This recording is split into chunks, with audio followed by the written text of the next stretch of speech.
ये फिलिस्तीन के नाम पर आंसू बहाने वाले लोग, पाकिस्तान के नाम पर आंसू बहाने वाले लोग जम्मू कश्मीर के मुद्दे पर मौन क्यों बने बैठे हैं? कांग्रेस और समाजवादी पार्टी झूठ बोल करके जनता को गुमराह करके एक और संविधान के बारे में, आरक्षण के बारे में गुमराह कर रही थी, दूसरी तरफ खटाखट योजना से लोगों को बहका भी रही थी।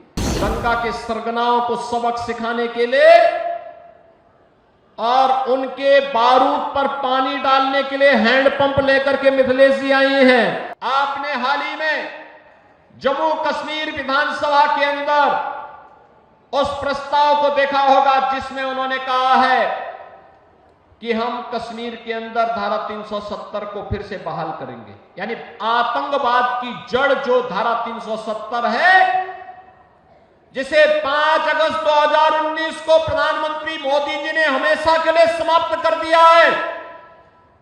कांग्रेस और समाजवादी पार्टी को अपनी स्थिति स्पष्ट करनी चाहिए कि जम्मू कश्मीर विधानसभा के इस प्रस्ताव पर वो बोले, क्यों उनका मुंह बंद है इस पर?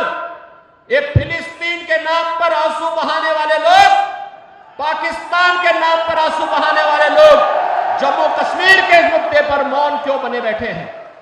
ये देश की एकता और अखंडता को चुनौती देने वाली स्थिति है और कोई भी भारतीय राष्ट्र की एकता और अखंडता को कतई पर किसी प्रकार की चोट को स्वीकार नहीं करेगा।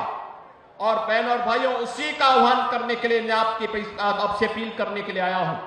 इस समाजवादी पार्टी हो या कांग्रेस, ये राष्ट्रीय एकता और अखंडता के साथ खिलवाड़ कर रही है अपने राजनीतिक स्वार्थों के लिए। इन्होंने झूठ बोल करके लोकसभा चुनाव में जनता जनार्दन को गुमराह करने का काम किया था। उस समय इन्होंने अनर्गल प्रलाप किए थे। बाबा साहब भीमराव अंबेडकर जी के बारे में, संविधान के बारे में झूठ बोल करके जनता को गुमराह करने का कुत्सित कार्य किया था। लेकिन अब तो आपके पास सब कुछ स्पष्ट हो चुका है कि कांग्रेस और समाजवादी पार्टी झूठ बोल करके जनता को गुमराह करके एक और संविधान के बारे में, आरक्षण के बारे में गुमराह कर रही थी, दूसरी तरफ खटाखट योजना से लोगों को बहका भी रही थी।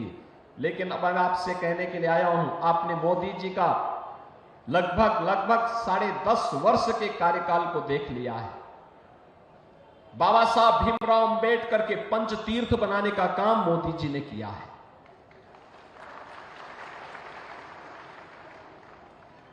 भारत रत्न के रूप में चौधरी चरण सिंह जी का सम्मान करने का काम ये मोदी जी के नेतृत्व में हुआ है। जबकि यह कार्य 1980 में होना चाहिए था, 1985 में होना चाहिए था, 1990 में होना चाहिए था। लेकिन एक लंबे कालखंड के बाद यह समय लगा जब किसानों को सम्मान मिला है और चौधरी साहब को भारत रत्न से सम्मानित किया है प्रधानमंत्री मोदी जी ने। बहनों और भाइयों, 1857 के प्रथम स्वातंत्र समर के दौरान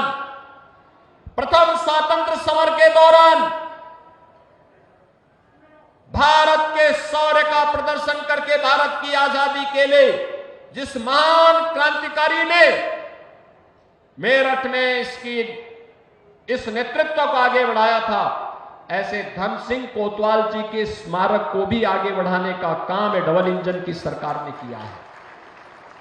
और इसीलिए मैं आज आपके बीच में आया हूं आपसे कहने के लिए, यह हमारा सौभाग्य है कि उत्तर प्रदेश का पहला स्पोर्ट्स यूनिवर्सिटी हम लोग मुजफ्फरनगर लोकसभा सीट पर ही बना रहे हैं। और यह भी मेजर ध्यानचंद जो हॉकी के जादूगर थे उनके नाम पर यह वर्ल्ड क्लास फैसिलिटी हम वहां उपलब्ध कराने जा रहे हैं। हमारे यहां के खिलाड़ियों को अपनी प्रैक्टिस के लिए फिर यूरोप नहीं जाना पड़ेगा। यूरोप की सुविधा यही मेरठ में आपको मिलेगी, मुजफ्फरनगर में आपको प्राप्त होगी। वन डिस्ट्रिक्ट वन प्रोडक्ट में स्पोर्ट्स के हब के रूप में मेरठ उभरा है, जो मुजफ्फरनगर दंगों की आंच को झेलते झेलते झुलस रहा था। आज हमें प्रसन्नता होती है कि मुजफ्फरनगर अपने गन्ने की मिठास को दुनिया के अंदर पहुंचाने का काम कर रहा है।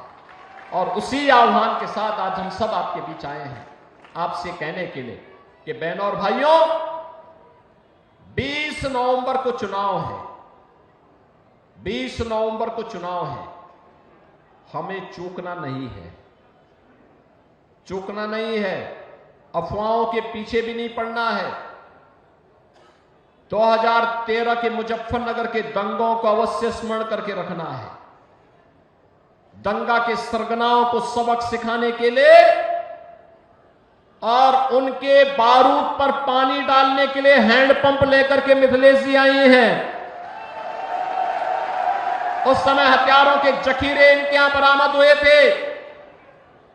हथियारों के उस जखीरे को तो हम तबाह करने ही वाले हैं, लेकिन उस बारूद के ढेर में पहले पानी हैंडपंप का पड़ेगा और उसको पूरी तरह समाप्त करने के साथ ही यहां पर डबल इंजन सरकार के लिए सहयोग करने के लिए श्रीमती मिथिलेश पाल को चुनाव विजयी बना करके भेजना है। बना के जिता के भेजेंगे, मिथिलेश जी को विजयी बना के भेजेंगे।